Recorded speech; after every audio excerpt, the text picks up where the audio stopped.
Welcome to रश्मीच रसोई। Disco भजी हे नाव तर तुम्ही ऐकलंच असेल। आज मी तुम्हाला सोलापूर किंवा पुण्यातली प्रसिद्ध अशी डिस्को मिरची भजीची रेसिपी दाखवणार आहे।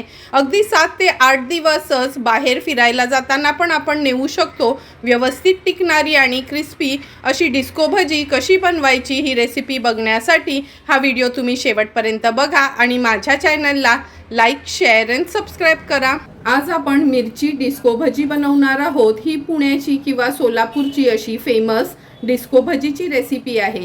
त्यासाठी मी 300 ग्राम ह्या मोठ्या पोपटी रंगाच्या मिरच्या घेतल्या आहेत, ज्या नॉर्मली भजीसाठी वगैरे वापरतात। 3 कप आपण बेसनचं पीठ वापरणार आहोत, 2 चमचे तेल, पाव चमचा हिंग, चवीप्रमाणे मीठ, 1 चमचा ओवा, 1 चमचा चाट मसाला वर भजींवर स्प्रिंकल करण्यासाठी आणि पाव चमचा हळद वापरणार आहोत। नंतर हे बेसनचं पीठ भिजवण्याकरता आपण 1 कप पाणी घेतलं आहे। म्हणजे ज्या कपनी आपण बेसन मोजलं आहे ना, त्याच कपनी आपण 1 कप पाणी वापरणार आहोत। तर चला मग बॅटर बनवायला सुरुवात करूया। सर्वात आधी मिरची भजीचं हे बेसनचं बॅटर बनवून घेणार आहोत। हे 3 कप बेसन आहे ना, मी चाळून घेतलं आहे। कधी पण चाळून वापरायचं म्हणजे गुठळ्या होत नाहीत। चवीप्रमाणे मीठ यूज करणार आहोत। चमचाभर ओवा घेतला आहे, हाताने थोडासा असा क्रश करून ॲड करूया, म्हणजे छान सुगंध त्याचा आपल्या ह्या भजीला येतो। पाव चमचा हिंग वापरणार आहोत। बेसन असलं ना का हिंग आवर्जून वापरायचं, म्हणजे पोटाला आपल्या बाधत नाही। पाव चमचा हळद व्यवस्थित मिक्स करून घेते। मिक्स करून झालं की थोडं थोडं करून हे पाणी ॲड करायचे आपल्याला। कधी बेसन भिजवताना ना सुरुवातीलाच खूप सारं पाणी एकत्रच ॲड करायचं नाही।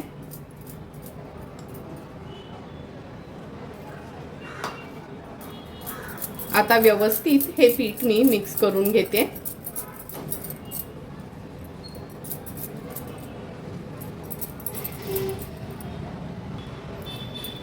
हे बघा, आणखीन ह्याच्यात आपल्याला पाणी लागणार आहे, त्यामुळे मी हे अर्धा कप आणखीन पाणी घेतलं आहे, पण त्यातलं अर्धच पाणी म्हणजे पाव हिस्सा पाणी मी ॲड करते।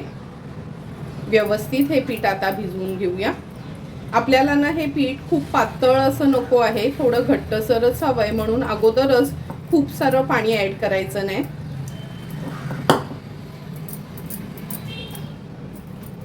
हे बघा, आणखीन थोडं पाणी ॲड करते मी। आता व्यवस्थित हे पीठ आहे ना असं मिक्स करून घेऊया।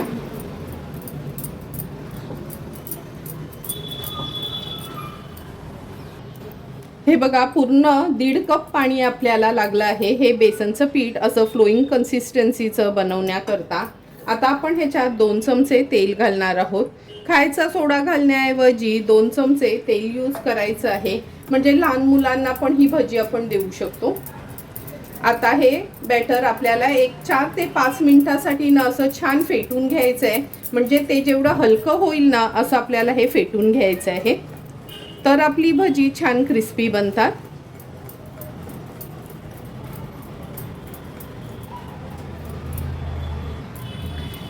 4 ते 5 मिनिटासाठी हे बॅटर आपण व्यवस्थित असं फेटून घेतलं आहे। म्हणजे जर सोडा वगैरे वापरायचा नसेल तर तेल वापरायचं आणि हे बॅटर असं आपण हलकं होईपर्यंत छान फेटून घ्यायचं आहे।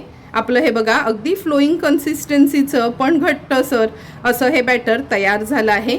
चण्याच्या पिठावर अवलंबून असतं पाण्याचं प्रमाण का आपलं पीठ कसं आहे ते। जर तुम्हाला 3 कप बेसनसाठी 1.5 कप पाणी लागणार असेल तर अगोदर 1.25 कपच पाणी घालायचं आहे, चेक करायचं आणि नंतरच उरलेलं पाणी ॲड करायचं आहे। हे बघा, आपलं बॅटर हे तयार झालं आहे। आता आपण ह्या मिरच्या घेतल्या आहेत ना, 300 ग्राम एवढ्या ह्या मिरच्या आहेत।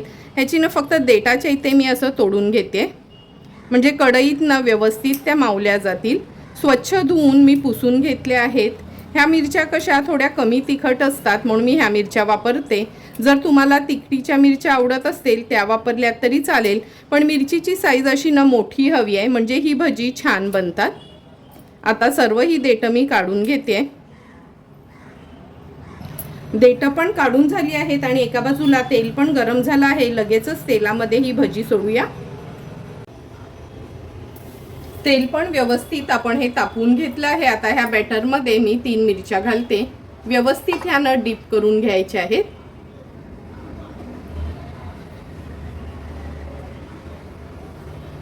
हे बघा, डीप करून झालं का आपण अलगदपणे तेलात सोडणार आहोत। एक मिरची सोडली का लगेचच चिटकून दुसरी मिरची सोडायची नाही आपल्याला। थोडीशी जागा बाजूला ठेवून आपण ही मिरची सोडणार आहोत।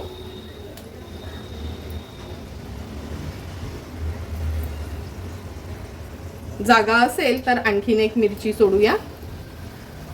खूप गर्दी न करता ह्या मिरच्या आपल्याला अर्धवटच उलटपालट करून तळून घ्यायच्या आहेत। गॅसची फ्लेम मी मीडियम वर ठेवली आहे। आता ह्या मिरच्या आपण पलटून घेणार आहोत।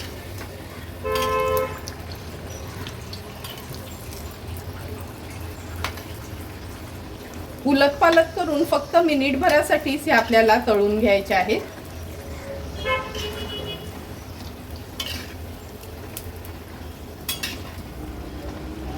अगदी मिनिटभरच झाला आहे। आता ह्या मिरच्या आपण काढून घेऊया। तेल व्यवस्थित निथळून घेते। हे बघा, अशा अर्धवटच ह्या मिरच्या आपल्याला तळून घ्यायच्या आहेत। अशाच पद्धतीने उरलेल्या मिरच्या देखील मी व्यवस्थित तळून घेते।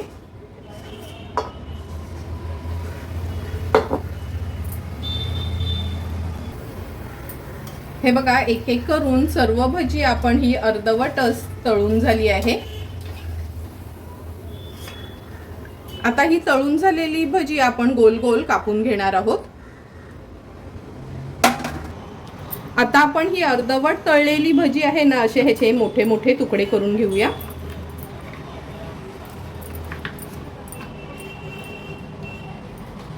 अशाच पद्धतीने सर्व भजींचे मी हे तुकडे करून घेते।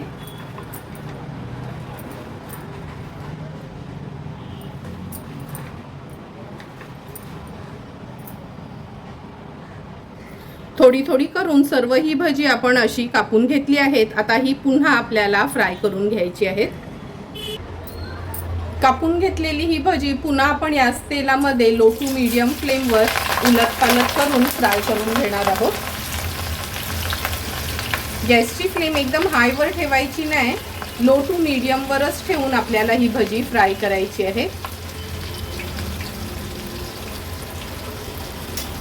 हे बघा, आता मी ह्यांना पलटून घेते।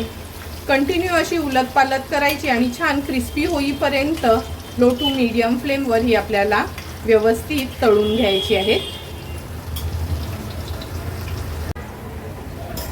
हे बघा, मिरची भजीचा पण कलर छान चेंज झाला आहे। बघूनच तुम्हाला कळेल, आतून पण मिरची अगदी व्यवस्थित तळली गेली आहे। आता गॅसची फ्लेम हाय करते। हाय फ्लेमवर फक्त अर्ध्या ते 1 मिनिटासाठी अशी उलटपालट करून घेऊया। अर्धा ते 1 मिनिट झाला आहे। आता ह्या सर्व मिरची भजी आपण काढून घेणार आहोत।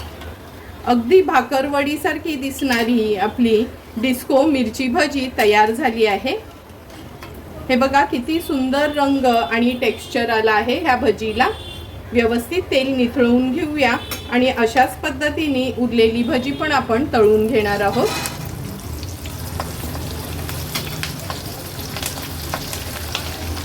सर्व भजी मी अशाच पहिल्या पद्धतीनेच लो टू मीडियम फ्लेमवर व्यवस्थित तळून घेते। तुम्ही बघू शकता, थोडी थोडी करून सर्व आपली ही मिरची भजी तळून झाली आहे। थोडी तेलकट किंवा थोडी तिखट न लागणारी अशी आपली ही मिरचीची डिस्को भजी आता आपण सर्विंग प्लेटमध्ये सर्व करून घेऊया। हे बघा, सर्व ही भजी या ताटात काढून घेते। थोडंही तेल वगैरे चाळणीतनं खाली निघालं नाही। आवाजावरनच तुम्हाला कळेल का किती छान अशी क्रिस्पी ही आपली मिरची भजी तयार झाली आहे।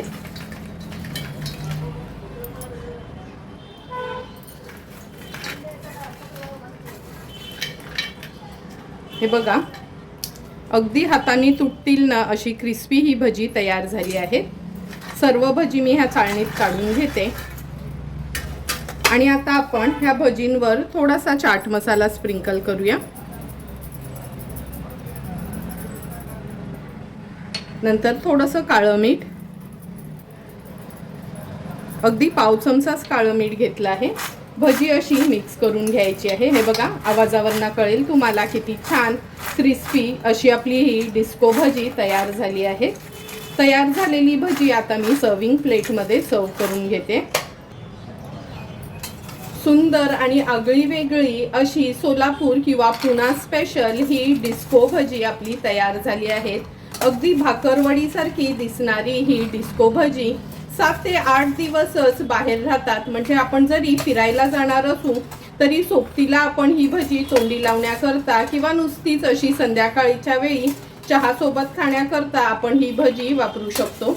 तुम्हाला पण मी बनवलेली ही कुरकुरीत आणि 7 ते 8 दिवस टिकणारी अशी ही डिस्को भजीची रेसिपी आवडली असेल तर तुम्ही पण नक्की माझ्या पद्धतीने एकदा तरी ही डिस्को भजी घरी ट्राय करा आणि मला कमेंट करून सांगा की तुम्ही ही भजी बनवलेली कशी झाली आहे ती। जर तुम्हाला मी बनवलेल्या ह्या डिस्को भजीचा व्हिडिओ आवडला असेल तर नक्की माझ्या चॅनलला तुम्ही लाईक, शेअर अँड सबस्क्राईब करा। Thank you for watching my video.